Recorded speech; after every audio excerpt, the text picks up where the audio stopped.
कैसे हैं आप सब? आई होप आप लोग अच्छे होंगे, बेटर होंगे और अपनी पढ़ाई अच्छे से कर रहे होंगे। तो स्वागत है मेरे चैनल पे आपका।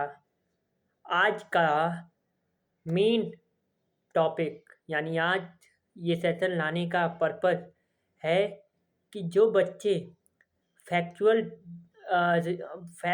जितने भी फैक्चुअल डेटा हैं उनको याद नहीं कर पाते हैं, जैसे कि अ, अ, मान लीजिए ज्योग्राफी ही ले लीजिए। तो ह्यूमन ज्योग्राफी, फिजिकल ज्योग्राफी और ज्योग्राफी, इन तीनों यानी कि ज्योग्राफी के फादर, ह्यूमन ज्योग्राफी के फादर और फिजिकल ज्योग्राफी के फादर, तीनों के अलग अलग हैं। तो ये याद करना बहुत वो हो जाता है, फैक्चुअल चीज़ें याद करना बहुत मुश्किल हो जाती है। तो आज फैक्चुअल चीज़ों को याद करने का मैं आसान सा वो लाया हूँ कि फैक्चुअल जो इंफॉर्मेशन होती है उसको याद करने का तरीका मैं आज लेके आया हूँ। तो सबसे पहले तो जो फैक्ट्स हैं बुक में, उसको आप एक पेपर पे नोट डाउन कर लिए। एक पेपर पे नोट डाउन करके उसको अपने जहाँ भी आप पढ़ते हैं, स्टडी टेबल पे, अपने रूम में, वहाँ लगा लीजिए एकदम फ्रंट पे। तो जब भी आप अ, उठेंगे, बैठेंगे, मतलब बार-बार आप उस चीज़ को देखेंगे, फैक्ट्स को, तो आपको याद हो जाएगा। बार-बार जब आप कोई चीज़ बार-बार देखते हैं तो आपको याद हो जाती है और बार-बार उसको रिपीट करें, तो उसका प्रोनाउंसिएशन भी क्लियर हो जाता है। तो मैंने भी यही मतलब प्रोसेस अपनाया है। जो भी मुझे याद नहीं होता है, मैं भी लगा देता हूँ लिख के कि बार-बार मैं वही देखूँगा और बार-बार याद उसका प्रोनाउंसिएशन अपनी टंग पे यानी अपने मुँह पे लाऊँगा। बार-बार उसको बोलेंगे तो उसका प्रोनाउंसिएशन भी बेटर हो जाता है।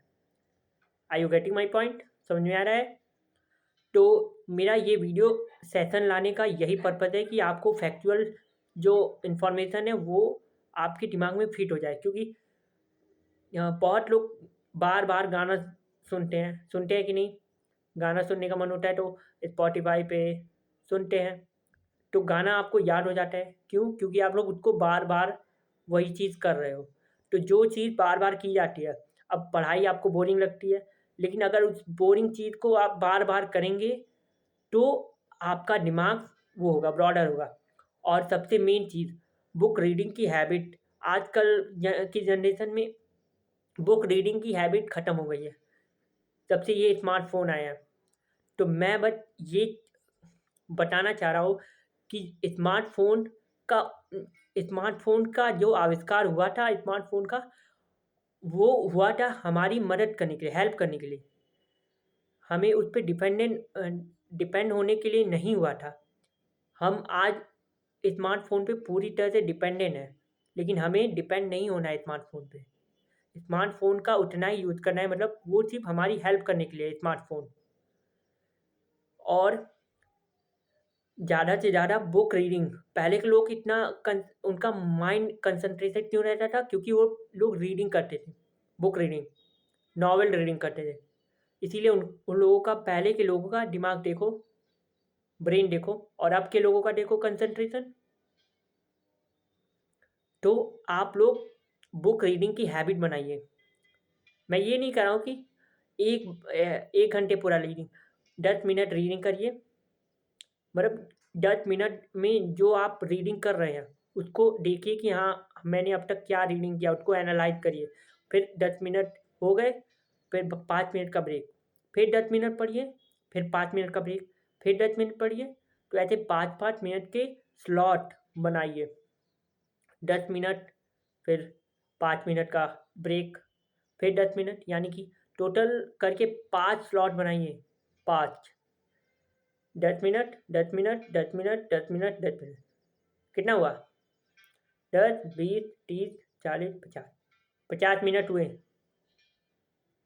और एक और 10 मिनट ले लो, तो हो गए पूरे, कितना हो गया? 60 मिनट, यानी कि 1 घंटे हो गए। तो ऐसे पढ़िए, 10-10 मिनट का वो बनाइए, 6 स्लॉट बनाइए, 5 नहीं, पूरे 6 स्लॉट बनाइए और उसमें 5-5 मिनट का वो ब्रेक रखिए कि 5 मिनट रीडिंग हो गई, अब 5 मिनट कराओ, 10 मिनट रीडिंग कर लिया, अब ब्रेक। और उस 5 मिनट में आप घूम लीजिए या फ़ोन ही देख लीजिए, लेकिन सिर्फ 5 मिनट, उससे अधिक नहीं। उसके बाद फिर 10 मिनट पढ़िए, रीडिंग करिए। उसके बाद फिर जब ऐसे 6 स्लॉट कंप्लीट हो जाएगा, तो फिर जो आपने रीडिंग किया है उसको आँख बंद करके, जो मैंने मतलब उसको एनालाइज़ करिए कि मैंने क्या रीडिंग किया, मतलब क्या पढ़ा मैंने। उसको अपने दिमाग में घुमाइए उन सारे शब्दों को। मतलब शब्दों आँख बंद करके शब्दों को याद करिए और अपने मुँह पे लाइए, बोलिए। समझ में आई यू गेटिंग माय पॉइंट?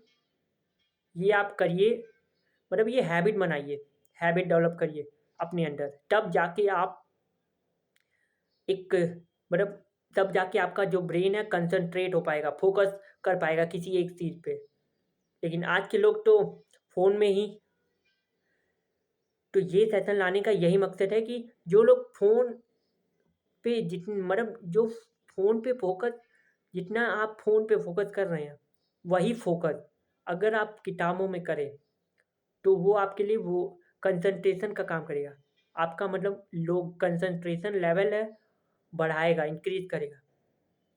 जितना फ़ोकस आप फ़ोन में करते हैं, स्मार्टफ़ोन में, रील्स देखने में, अच्छा एक 1 मिनट में कितनी रील्स आप लोग स्क्रॉल करते हैं? ज़रा मुझे बताइए कमेंट सेक्शन में। 1 मिनट में आप लोग कितना स्क्रॉल करते हैं रील्स को? मतलब 1 मिनट में आप कितनी रील्स को देखते हैं स्क्रॉल करके 1 मिनट में? सभी लोग स्क्रॉल करते हैं। ऐसा तो कोई है नहीं कि कोई स्क्रॉल नहीं करता। तो आप लोग कमेंट सेक्शन में बताइए कि आप लोग कितना रील्स, सॉरी, कितना रील्स आप लोग देखते हैं? समझ में आ रहा है आपको मेरी बातें? तो आप लोग बताइए, कितना आप रील्स देखते हैं? 1 मिनट में कितनी रील्स आप स्क्रॉल करते हैं? ठीक है? तो ये जो मैंने अभी बातें कही हैं, ये हैबिट आपको डेवलप करनी पड़ेगी। 10-10 6 स्लॉट बनाइए। 6 स्लॉट में 10-10 मिनट का बनाइए और 5 मिनट ब्रेक, ठीक? और दूसरी बात, फैक्चुअल डेटा को एक लाइन से, एक सब्जेक्ट का फैक्ट एक पेज पे, फिर मतलब ऐसे 4 पेज बनाइए, 4 रजिस्टर टाइप में एक पेपर बनाइए, उस पे लिखिए अलग-अलग सब्जेक्ट का अपना फैक्ट, जो भी फैक्ट्स हैं। जैसे हिस्ट्री, पॉलिटी, ज्योग्राफी, इकोनॉमी, इन सब की मैं बात कर रहा हूँ। तो पॉलिटी में क्या है, तो आपको कॉन्स्टिट्यूशन में बहुत सारे आर्टिकल्स हैं, तो उन आर्टिकल को पहले लिख लीजिए और उनका उन आर्टिकल में क्या-क्या है, उनका एक लाइन में पहले लिख लीजिए, लाइन से सारे आर्टिकल, और फिर लगा दीजिए कि हाँ, इस आर्टिकल में ये है कि सुप्रीम कोर्ट को ये पावर मिली है, ये जुडिशियल रिव्यू कर सकते हैं। तो सारे आर्टिकल को एक पेज पे पहले लिख लीजिए। मतलब जो-जो इम्पोर्टेंट आर्टिकल्स हैं, उसके बाद लगा दीजिए। मतलब अपने स्टडी रूम को पूरा भर दीजिए। अपने स्टडी रूम को पूरा भर दीजिए। स्टडी रूम इधर दीवार में पूरा लगा दीजिए। मतलब छोड़िए मत। बार-बार उसी चीज़ को आप देखेंगे। मैं अपना दिखाऊँ? अभी मैंने ज़्यादा नहीं लगाया, मैंने हिस्ट्री का लगाया, एंशिएंट हिस्ट्री का। दिखाऊँ आप लोगों को? रुकिए दिखा रहा हूँ।